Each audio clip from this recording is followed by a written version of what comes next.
እንዴት ነው ጋሼ? ሰላም ነው? እንዴት ነው? እንግዲህ ይኸው ምን የመሰለች ሁነኛ ልጅ አምጥቼልዎታለሁ። ከሙያ ከስራት ያላት ልጅ ነው ያመጣሁላችሁ። እኔ ሙያ ኖራት አልኖራት ምን ታደርግልኛለች? አቶ ደረጀ ለሚስቱ እርሶ እኮ ላይ ያለው በጁሱ ላይ መድኃኒት አድርጎ ሲል ደላሎ ሰራተኛይቱን ይዞበት ከቻለ እሱም ደንግጦ ጁሱ ተደፋበት። ሰላም ውድና የተከበራችሁ የኔ የዩቲዩብ ቻናል ቤተሰቦች እንዴት ናችሁ? እኔ በጣም ደህና ነኝ። በያላችሁበት ሰላማችሁ ይብዛልኝ። ለእኔ ቤት አዲስ ሆናችሁ ሰብስክራይብ፣ ላይክ እያደረጋችሁ ቤተሰብ ሁኑ። እንግዲህ አቶ ደረጀ ሚስቱን አስታማ ካልጋ ላይ ያለች የሚስቱን የሚያሰቃየው አቶ ደረጀ እንግዲህ ሰራተኛ ይዞ መጥቷልኝ። ሰራተኛዋ እንግዲህ ሀና ትባላለች። እንግዲህ የሀና ስራ ምንድነው? ደረጀ ያስመጣተኝ ደላላውም እንግዲህ አምጥቶ ለአቶ ደረጀ ይሄው ሰራተኛቱን አምጥቼልሃለሁ፣ ከስራ ከሙያ የምትችል ሰራተኛ ነው ያመጣውልህ ሲለው እኔ ከሙያዋ ምን አገባኝ? እኔ ሙያ ያላት አይደለም የፈለኩት። በቃ አሁን እንግዲህ ሁሉንም ነገር እሰጣለሁ፣ አሁን መሄድ ትችላለህ አለው። ተግባብተናል። ደላላውም በቃ እሺ እኔ ልሂድ እናንተ አውሩ ብሎ ተመለሰ። አቶ ደረጀም አቶ ሀናን እንግዲህ ወይዘሪት ሀናን እንግዲህ ምን መስራት እንዳለባት እያንዳንዱን ነገር እያወራራላት ነው። እንግዲህ ሀናም ስራዋ ምንድነው? ዋናው ነገር ሚስቱን መንከባከብ ነው። ሚስቲቱ ታማ ባልጋ ላይ ያለች፣ ግን ደግሞ ሚስቱን የሚያሰቃያት አቶ ደረጀ ነው። አቶ ደረጀ እንግዲህ በሌላ ስራዎቹ የምናውቀው ሚስቱን ሲንከባከብ ለቤተሰብ ክብር ያለው ነው። እዚህ ላይ ደግሞ እንግዲህ ሚስቱን የሚያሰቃይና ሚስቱን በመድኃኒት እያደነዘዛት ያለ ሆኖ ነው እያየን ያለ ነው። እንግዲህ ለሚስቱ ክብር የሌለው ወንድ ራሱም ክብር የለው። እንግዲህ ሀናን ያላት ስራሽ ሚስቴ ታማሚ ናት፣ ካልጋ ላይ ነው ያለችው፣ እሷን መንከባከብና መንከባከብ ብቻ ነው የፈለገችው፣ ምግብ ግን እንዳሰላት ነው ያላት። እንግዲህ ወይዘሮ ሀናም አሁን ግቢና ክላስሽ መኝታ ክላስሽ ነው ልብስሽን አስቀምጪ ሲላት፣ ከዛ እሷም ገሌ ልታጠብና ልብስ ልቀይር አለችው። እሺ ግቢና ታጠቢ ያላት። እሱ ፍግግ እያለ እሷም ገብታ ታጥባ ገለዋን ልብሷን ቀይራ መጣችና ከዛ ታማሚዋን ሚስቱን አስተዋወቃት። ሮማን ትባላለች አላት። እሷም ደግሞ ሀና እባላለሁ አለች። ከዛ አቶ ደረጀ በእኔ ስራ ስላለኝ ወደ ስራ ሊሄድ ነው፣ አንቺም እንግዲህ እንዳልኩሽ አድርጊ፣ የምግብ አይነቶች ማድመጥ ተለጥፈው ይሻላላት። እንግዲህ አቶ ደረጀ ለወይዘሮ ሮማን ምግብ ያዘጋጀላት ወይም ደግሞ በፕሮግራም መብላት አለባት ብሎ የለጠፈው እንግዲህ ዳቦ በሻይ ዳቦ ወተት ዳቦ የሚል ነገር ነው። ሀናም ቤት ሄዳ ያንን ስታነበው በጣም ነው የገረማት። ምክንያቱም ያየችው ነገር አስደንግጧታል። አቶ ደረጀም እንግዲህ ስራ አለኝ ብሎ ወጥቶ ከሄደ በኋላ ትንሽ ያው እንግዲህ ሰዓት ለጓደኛው ደወልና ደላላው እንዴት ነው ያመጣች ኮረዳ በጣም ምን አውቃለሁ የምታምር ናት። ዘንድሮ እንደሚያስተማምን ሰው የለም።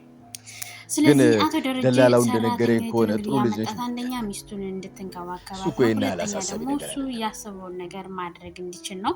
ግን ደግሞ በእርግጠኛ ሀና ኮስተር ያለችና ስለሱ ብጨነቅ ይመስለኛል።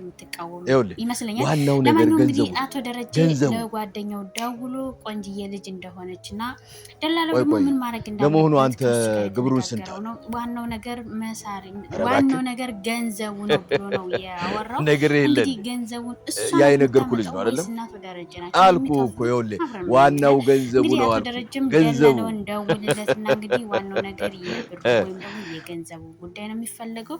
ዋናው ገንዘቡን ይልቅ አሁን በስራ የዛለ ሰውነታችን ዘና ማለት አለ። እንግዲህ ለደላላው ጥሩ ደላላዎችን እንዲያመጣ ነገረው።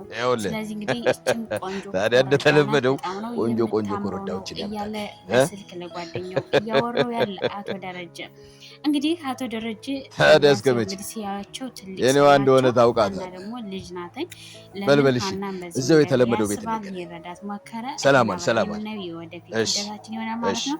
እንግዲህ ሀናም ማድ ቤት ገብታ የተለጠፈውን ወረቀት አንብባለች። እንግዲህ ጠዋት ዳቦ በሻይ ዳቦ በወጥ ዳቦ ሁሉ ነገር ዳቦ ዳቦ ዳቦ ዳቦ በሚል ነገር ነው የተዘረዘረው።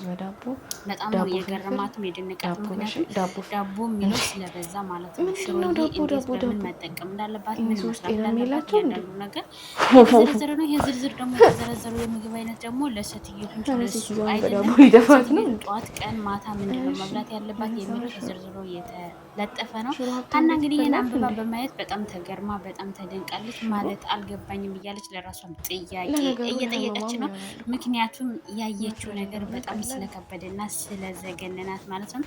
ያው እሷም እንግዲህ የተጻፈውን በማንበብ መስራት ያለባትን ወደ ማድ ቤቱ ጠጋ ብላ እንግዲህ መስራት ያለባትን ነገር እያሰበች ነው። ምክንያቱም ያየችው ነገር በጣም ከባድ ነው። አንዳንዴ አዲስ ቤት ስትገቡ ግዴታ የቤቱ ባለቤት ሊኖርና ሊያሳያችሁ ሊያስለምዳችሁ ይገባል። ለምሳሌ እኛ በአረብ ሀገር አዲስ ቤት ስንገባ ግዴታ የሚያሳዩን መዳሞች ናቸው አይደለም? እንዴት መስራት እንዳለብን፣ እንዴት መስራት እንዳለብን፣ እንዴት እያንዳንዱን ነገር ራሳቸውን የሚያሳዩ ባሳዩን መሰረት ነው እኛም የምንሰራው ማለት ነው። እንግዲህ ወይዘሮ ሀና ግን ቤቱን እንደገባች እሷ ራሷ ናት መስራት ያለባትኝ ማንም አላሳያትም። እንግዲህ በተጻፈው መሰረት ነው ቁርስ ያዘጋጀችላት። አሁን ቁርስ አዘጋጅታ ወስዳ ለሮማን ቁርስ እንድትበላ አድርጋታለች። ሮማን ስታያት ደስ አላተኝ። የሰራችውንም ቁርስ እያጎረሰቻተኝ እሷም ደስ እያላተኝ አይናኗን እያየች ነው የበላችው። ወይዘሮ ሀናም የሰራችው ምግብ እንግዲህ ለሮማን አጎረሰቻት። ከዛ የሚጠጣ ውሃ ሰጠቻት። ሮማንም ደስ ብሏተኝ ለሀና ብዙ ነገር ማውራትና ማጫወት ፈለገች። እንግዲህ ሮማን የሚያምርና ቆንጆ ሸበላ የሆነ ልጅ እንዳላት ነገረቻት። እንግዲህ ወይዘሪት ሀናም ደግሞ የምልሽን ታዲያ ለምን አላየሁትም ስራ ነው እንዴ ብላ ጠይቀቻት። ከዛ እሷም ከዚህ እንኳን አይደለም ለትምህርት ቻይና ሀገር ሄዶ እየተማረ ነው አለቻት። ከዛ ሀና ገረማት። በጣም ደስ ይላል። ስለዚህ ታዲያ እናትና አባት ልጅ ማለት ነው አለቻት። አዎ ቆንጆ ሸበላለች። አባቱን በጣም ትወዳታለች። ጋሸን ነው የሚመስሉ አለቻት። አይ ጋሸ እንኳን የመጀመሪያ ባሌ አይደለም፣ የመጀመሪያ ባሌ ሌላ ነው። እስኪ ታሪክ ስላጫውትሽ አለቻትና ለሀና እንግዲህ የድሮውን ታሪክ ታወራት ቀጠለች። ሀናም እሺ አውሪኝ እስኪ ግን ቡና እናፍላና ሳሎን ላይ ቁጭ ብለን እናውራ አለቻት። ከዛ በኋላ አቶ ደረጀ እንደዚህ ያለ ያዘጋጀችው ውሃ ተደፍታና አዳልጧ ያለ ማስጠንቀቂያ ያባርሻል አለቻት። ከዛም በኋላ እሷ ደግሞ እንዴ ለምን እንደውም ደስ ይለዋል አለቻት። ገና ስትገቢ ምን ያርጋ ቁራኛ እንደሆነች እንኳን እኔ ካልኩሽ ውጭ እንዳሰሪ ያላለሽም አለቻት። አዎ ብሎኛል ካልሽስ እንደውም የተጻፈው ነገር ዳቦ ዳቦ ዳቦ ነው የሚላለቻት። አዎ ምናምን አለቻትና ምን አለ ፈጣሪ በሁሉ ነገር አለች ነገረቻት። እንኳን እናቴን እሷም ገርሟት እሺ በቃ እናቴ በጣም ቅንና አዳምጥሻለሁ ቀጥ ክፋት የሚባል ነገር ባሌ አቤት የሰፈሩ ሰው እንዴት የሻምበል ይባል ነበር አለቻት። ከዛ እኔም ድሮ በልጅነት እየተማርኩ እያለ የሻምበል የሚባል ነበር ሽበታም ነው አለቻት። የእኔም ሽበታም ነው አለቻት። እና ግን በጣም ነው የምወደው፣ በጣም ነው የሚወደኝ፣ ፍቅራችን በጣም ነው ደስ የሚለው፣ በጣም ነው የምንዋደደው። ይሄ ሁሉ ነገር የእሱ በጣም እሺ፣ በጣም ታታሪ ጀግና ጎበዝ ነው። ምክንያቱም ይሄ ሁሉ ነገር የሆነው በሱ ነው። ለእኔ ያለው ነገር እሱ ካልመጣ ምሳ አልበላም፣ ቁርስ አልበላም። እንዲሁም ካለፈ ወይም ደግሞ ካረፈደ ወይም ካመሸ አኮርፋለሁ። ከዛም እንደማኮርፍ ስለሚያውቅ ለማታለለ ረጅም ዳቦ ይዞልኝ ይመጣል አለቻት። ከዛ ዳቦ ስለምትወጂ ነው ዳቦ የሚለው ይበዛለቻት። እሱ እንኳን ታሪኩ ብዙ ነው፣ ሌላ ጊዜ እናወራለን። ከዚህ ቤት ከቆየሽና ከሰነበትሽ ገና ብዙ ነገሮችን ታያለሽ። ከዛ ሀናም እሺ በቃ ብላ አለቻት። ይልቅ በራሴ ከዛም በኋላ ሀና በመገረም አዳመጠቻት እና ባሌን በጣም ነው የምወደው። እናም ልጄ አባቱን ስትይ ወርቅ ነው ሸበላ ነው በጣም ነው የሚያምር። ስለዚህ አቶ ደረጀ ሁለተኛ ባሌ እንጂ የመጀመሪያ ባሌ አይደለም አለቻት። ከዛ ሀያት ወይዘሮ ሀናም እሺ በቃ ስራዬ ሄደች። እሷም ከሄደች በኋላ ስልክ ደውላ ወይዘሮ ሮማን ስልክ እያወራች በኋላ ስልክ እያወራች ወይዘሮ ሀና ተገኝታለች። ለዚያም ቆንጆ መልከ መልካም ሙያ ያላት ልጅ ናት። ተገኘች ነው ስልክ ደውላ እንግዲህ ከልጇ ጋር እያወራች ነው። ምክንያቱም ምን ማድረግ እንዳለባትና ሰውን እኮ ለማወቅ መክረም የለበትም ስላለባት እንደዚህ እየነገረችው ነው ያለውን ነገር ምን እየተካሄደ እንዳለ ማለት ነው። እንግዲህ ወይዘሮ ሀናም እንግዲህ ማርኬት ገብታ ምን አንተ እንደሆነ ማትለው ነገር የለም ለማታ ማዘጋጀት አለብኝ ብላ ይልቅ የምትፈልገው ነገር ካለ ምን ነገር መስራት እንዳለባት ገንዘብስ እንጂ ገንዘብ አያስፈልግም። እንግዲህ ካስፈለገ ግን ጠይቀኝ፣ ለደም ስደውልለታለሁ። እሱ እዛው ባንክ ስለሆነ ይልክልሃል። እንግዲህ ምክንያቱም አንዳንዴ ብዙ ጊዜ ስልክ በረጅም የምናወራው ሰው እኔ ካንተ ውጭ ማን አለኝ? እረፍቴም ሰላሜም አንተ አንድ ልጅ ነህ። የምናወራው ሮማንም እንግዲህ አማራጯ ጓደኛዋ ሚስጥረኛዋ ሕክምና ብዙ ነገር ማድረግ የምትችለው ከስልክ አዎ እኔ ልጅ ምክንያቱም ከእሷ ጋር ሰው በደንብ እየተከታተልኩ የሚያወራት የሚያዋያት የሚጠይቃት ስለሌለ ማለት ነው። ሰራተኛዋም እንግዲህ ቁርሷን እስከምትበላ አብራት ነበረች። አሁን እንግዲህ ብላ ጥላት ነው የሄደችው። ስለዚህ ጓደኛዋ እንግዲህ ትልቁ ነገር ስልኳ ነው። ለማንም ሰው ደውላ ነገሮቿን የምታዋይበት ትልቁ ቁልፍ ስልክ ነው ማለት ነው። ለማንኛውም ሁላችንም ስልካችን ትልቁ ጓደኛችን ነው የማይቀየርብን። እናም እንግዲህ ሮማንም ስልኳን አውጥታ ጨርሳ ብቻዋን ቁጭ ብላ አልጋዋ ላይ ሀሳብ ላይ ናት። ምን እየተካሄደ እንዳለ በህይወቷ ምንድን ነው የተፈጠረው የድሮ ማንነቷን እያስታወሰች እንግዲህ በሀሳብ ብቻዋን ቁጭ ብላ እያሰበች ነው። ምክንያቱም አንዳንዴ ህይወት በብዙ መንገድ ትላለች፣ ውጣ ውረድ አላት። በብዙ መንገድም ደግሞ ታስተምራለች። በነገራችን ላይ በህይወታችን ስንፈተን ህይወትን ለመኖር ፈጣሪያችንም እናመሰግናለን ማለት ነው። ዋው በጣም ደስ ይላል። ለቤት አዲስ የሆናችሁ ሰብስክራይብ፣ ላይክ እያደረጋችሁ ቤተሰብ ሆኑ። እንግዲህ ወይዘሮ ሀናም ለወይዘሮ ሮማን አመጣ ውሃ ሰጠቻት። ሮማንም ተቀብላ ውሃዋን ጠጣች። ሀናም ውሃውን ሰጣት ቁጭ ብላ እያወራች ወይዘሮ ሮማንም ሳይሽ ደስ አለኝ ለዚያውም ምን የመሰለ ቆንጆ ልጅ አለኝ። ሀናም እንግዲህ ምን ይታወቃለኝ እኔም እናቴ ለሞታቸው እንጂ በጣም በተለይ ቁመናውን ብታይ እንዴት የሚያምር ልጅ ነበረችኝ አለቻት። ከዛም ተሳስቃ ሀናም ከዛ ነፍሷን ይማራለቻት ወይዘሮ ሮማን እዚህ የለም አባቴ ከመሞቱ በፊት እናቴ በጣም ነው የምትወደው። አባቴም ደግሞ ለልጆቹ በጣም ትልቅ ክብር ለእናቴ በጣም ነው የሚያከብራት። እናቴ ባሏ ደግሞ በደንብ እንደማገግም እርግጠኛ ነበረ። እናቴ በጣም ነው ባሏን ያከበረች ሴት ክብር አላት። ባሏን ያከበረች ሴት ሪስክ አላት። ባሏን ያከበረች ሴት ፍቅር አላት ላይ ነበር አለቻት። እውነት ነው። ባሏን ያከበረች ሴት ፍቅር ነው። ቤቱ ራሱ ፍቅር ነው። በጣም ነው ደስ የሚለው። ደስ እያለሽ ነው የምትኖሪው አለቻት።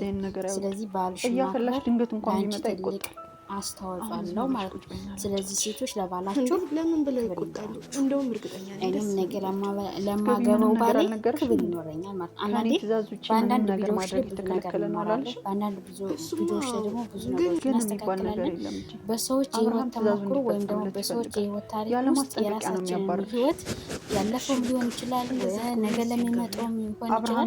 ምን አይነት ጠንካራ መሆን እንዳለብን ምን ያህል ፈጣሪ መሆን እንዳለብን ብዙ ትምህርት መጀመሪያ ባልሽ መልስ አንዳንዴ ቪዲዮ ስንመለከት ለድብርት ወይ ለመዝናናት ብቻ ሳይሆን ምን አለው ምን ያስተምራል ምን መልእክት አለው ብለንም ማየትና መገንዘብ ነው። እንግዲህ ወይዘሮ ሮማን ትዳር ክብር እንዳለው ባልም ማክበር ምን ያህል እንደሚያስከብርና ምን ያህል ፍቅርና ሰላም እንዳለው ለሀና እያወራቻት ነው። ሀናም እንግዲህ እናቷ ስታደርግ የነበረው ባህሪ ነው። ስለዚህ ሁላችንም ነገ ለባሎቻችን ታማኝና ፍቅር ሰጮች፣ ትዕግስተኞች መሆን አለብን። ባሎቻችን ማክበር አለብን ማለት ነው።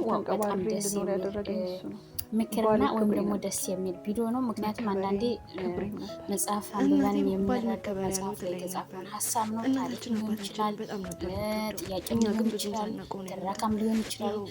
ብዙ ነገሮች ሊጻፍ ይችላሉ። አሁን በዚህ ጊዜ በተለይ እኛ ባለንበት ዘመን ድሮ በመጽሐፍ ተጽፎ ነበረ የህይወት ታሪክ የሚነበበው። አሁን ግን የህይወት ታሪክ በመጽሐፍ ይቻላል፣ በቮይስ መልክ ማስቀመጥ ይቻላል፣ ወይም ደግሞ ማቅረብ ይቻላል፣ በቪዲዮ መልክ ማቅረብ ይቻላል። በብዙ አይነት መንገዶች የህይወታችን ታሪክ ማቅረብ እንችላለን ማለት ነው። እንግዲህ ብዙ ጊዜ የብዙ ሰዎችን የህይወት ታሪክ ለማንበብ ግዴታ ያንን መጽሐፍ መግዛት አለብን ብለን እናስባለን። አሁን ግን ግዴታ መጽሐፍ መግዛት ሳይሆን የሚጠበቅብን የዛን ሰው የህይወት ታሪክ ተምረን በዛ ሰው ህይወት ታሪክና ምሳሌ ፈጣሪን ተመርኩዘን ማድረግ ያለብን ነገር ለማድረግ ግዴታ የዛን ሰው ቪዲዮ ማየት መመልከት ወይም ደግሞ የዛን ሰው ሪካርድ ማዳመጥ በቂ ነው ማለት ነው። በአጭር መንገድ አንዳንዴ ያለው ሰው መጽሐፍ ገዝቶ ሊያነብ ይችላል። የሌለው የኔ ቢጤ ደግሞ መጽሐፍ መግዛት ማለት ይሆናል። ስለዚህ መግዛት ሁሉም ሰው ስልክ ካለው በእጁ ላይ ባለ ኔትወርክ ተጠቅሞ ብዙ ነገሮችን መማርና መረዳት የሚችልበት ያለንበት ቴክኖሎጂ ነው። ስለዚህ ስልካችን ላይ ሰርች አድርገን ብዙ ነገሮችን መማርና ብዙ ነገሮችን መጠየቅ መረዳት እንችላለን ማለት ነው። እንግዲህ ወይዘሪት ሀናም እንግዲህ ከሮማን ጋር ስታወራና ስትጫወት ቆይታ በቃ እራት ላዘጋጅ ብላ ወደ ማድቤት ሄዳ ማድቤት ላይ ቁጭ ብላ ላከስቷ ደውላ እንግዲህ አክስቷን ደግሞ በግማሽ ቀን ሲጀመር ምን አለው ብለሽ በጣም ደህና ነኝ በግማሽ ቀን ምን ሆናለሁ ብለሽ ነው አዎ ትልቅ ቤት ነው ግን ምንም አይነት ሱሉማ ከፎካኑ ግዴታ 15 ቀን 5 ቀን አይደለም ሰከንድ ይበቃል ዋናው ሰላም መሆንሽ ነው አለቻት። እሷም ደግሞ እኔ በጣም ደህና ነኝ አትስቢ አክስቴ አለቻት። አክስቷም ደግሞ እኔ በጣም ደህና ነኝ አንቺም በርቺ ጠንክሪ እራስሽን ጠብቂ አለቻት። ለውጣላት እንደዚህ ግን ሚጣ እንዴት ናት አለቻት። ሚጣ ደህና ናት እንዳየሻት ነው አለቻት። ከዛም እሷም እንግዲህ እግዚአብሔር በረዳና ባገዘ መጠን የምንችለውን ሁሉ እናደርጋለን። ይልቅ አክስቴ ሳለሽማ ቆይ ሀብታሞች ቤት ሽሮ በፕሮግራም እንደምትበላ ግን ታውቂያለሽ? ሽሮ በፕሮግራም እንደሚበላ ታውቂያለሽ አለቻት። ከዛ ሳቀችባት። አንቺ ቀልድ እየቀለድኩ ሽሮ ባልጫ ሽሮ በቀይ እናድበላው አሁን ደግሞ በፕሮግራም ልብላጭባ ሽሮ ባሰላጣ ሽሮ ባትክልት ሽሮ እንዴ እንደፈለኩ አክስቴ ምሬን እኮ ነው እንዴ ሽሮ ሁሌ አይበላም በፕሮግራም ነው። እንኳን ሽሮ ይቅርና እንጀራ ራሱ በፕሮግራም ነው የሚበሉት። እውነቴን ነው አክስቴ እየቀለድኩሽ እየዋሸሁሽ አይደለም። የምር ከፈለግሽ ፕሮግራሙ ልኬ ጉድ እንዳላደርግሽ እንዳልክልሽና እንዳይገርምሽ አለቻት። እሺ በቃ አናሳቀች። ጊዜ ታገኝ ከዛም በኋላ አክስቷ ደግሞ ደውላለሁ እሺ ድጋሚ ችግር የለውም እንግዲህ ያጋጥማል አለቻት። እሱ ልክ ነሽ የሰው ቤት ብዙ ነገር ያሳያል። እሺ በቃ አክስቴ ቻው አለችና ስልኩን ዘጋች ሀና። ከዛም ብቻዋን ማሰብ ጀመረች። ሀና ጌታ ሆይ አንተ ታሪክን ቀይረው አንተ አግዘኝ አለች። ምን ማድረግ እንዳለባት ሀሳብ ውስጥ ገባች። ከዛም በኋላ ወይዘሪት ሀና እንግዲህ ብቻዋን እያወራች እያለ አቶ ደረጀ ሳሎን ላይ ማነሽ ሀና ብሎ ተጣራ። ከዛ ወይዘሪት ሀናም ስላልሰማችሁ ደጋግሞ ሲጠራ ደንግጣ መጣችና ጠራኸኝ ጋሽ አለችው። አዎ ጠራውሽ አላት። እሺ ምን ነበር አላት። እሺ በላሽ ጠጣች አላት። አዎ ምግብ በላች ውሃ ጠጣች አለችው። ስለኔስ ምን ጠየቀችሽ አላት። ምንም አልጠየቀችኝ አለችው። ከዛም በኋላ ተደረጀ እሺ በቃ ለኔ አሲራ እንትን ጁስ አዘጋጅልኝ እንዳይወፍርሽ ቀጠን አድርጊው አላት። እሺ አለችው። ከዛም በኋላ ስኳር እንዳይመራው አላት። እሺ አለችው። እኔ የምለው አላት ልትሄድ ስትል ምን አለችው። ደላላው ከዚህ በፊት ከሰው ቤት ተቀጥረሽ እንዳልሰራሽ ነገረኝ አላት። አዎ እኔ ከዚህ በፊት ተቀጥሬ ከሰው ቤት ሰርቼ አላውቅም። የ3 ዓመት የአካውንቲንግ ተማሪ ነኝ። ነገር ግን እናቴን በሞት ሳጣት ትንሽ እህቴ የኔ ኃላፊነት ሆነች። በእናቴ ሞት ድንጋጤ ትንሽ እህቴ ታመመች። አሁን ትንሽ እህቴ አክስቴ እያስታመመቻት እኔም በዛ ድንጋጤ ትምህርቴን ትቼ ግዴታ እህቴን ማሳከም ስላለብኝ ከሰው ቤት ተቀጥሬ መስራት አለብኝ ብዬ ወሰንኩኝና ወደዚህ መጣሁ ቀጥሬ ልሰራ አለችው። ምክንያቱም እህቴ የእናቴ አደራ ናት አለችው። ኦኬ አሁን እህትሽን ለማሳከም ነው ከሰው ቤት ተቀጥረሽ የምትሰሪው አላት። አዎ አለችው። እሺ እህትሽን ለማሳከም ከሆነ አንቺ ያው እንደሚወሽ ቆንጅዬና በጣም ጥሩ ልጅ ነሽና ምናምን እያለ ሊጃጃልባት ሲፈልግ እሷ ድስት ጥጃለሁ ቆይ ድስቴ ያለችውና ጥለው ደስቴ ብለው የሮጠችው ነገር በጣም ነው የቀረልኝ። ሀና ይመችሽ፣ ከዚህም በላይ በርቺ ማለት ነው። በጣም ደስ ይላል። እንግዲህ በሌላ ቪዲዮ ተመልሼ እስከምመጣ በያላችሁበት ሰላም ሆኑ። ቤቴን ሰብስክራይብ እያደረጋችሁ